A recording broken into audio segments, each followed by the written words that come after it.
बिस्मिल्लाहिर्रहमानिर्रहीम। हम इस वक्त मैदान बदर में हैं। ये चार दीवारी आपको नज़र आ रही है। इस चार दीवारी के अंदर ही वो मैदान है जहाँ पर जंग हुई थी। और ये अगर मैं आपको दिखा सकूँ तो अंदर इस तरह का कोई सीन है। तो ये मुख्तलिफ़ पत्थरों को निशानदी है। इसका मतलब पता नहीं क्या है कि भी यहाँ पत्थरों के निशान हैं छोटे छोटे। और ये यहाँ पर चार दीवारी करके इसे बंद कर दिया गया है। तारीख के मुताबिक यही वो जगह है जहाँ पर हक़ व बातिल का मार्का बरपा हुआ था।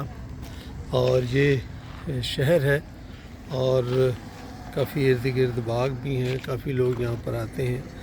तो अब ये बदर का शहर भी काफ़ी बड़ा शहर है। तो मुनासिब सी आबादी इसमें हमें नज़र आ रही है।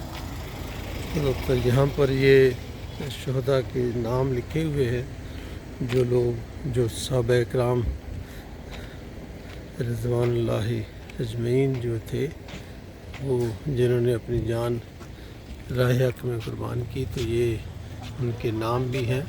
तो इसमें तीन नाम जो सबसे नीचे हैं वो तीनों नाम के साथ बिन हारिस है। ऊपर उबैदा बिन हारिस भी है। तो अब ये हारिस साहब मतलब ये एक हारिस के कुछ चार बेटे हैं, या कम से कम ये तीन बेटे तो हैं जिन्होंने इस जंग में शहादत हासिल की। इसका मुझे सही इल्म नहीं है।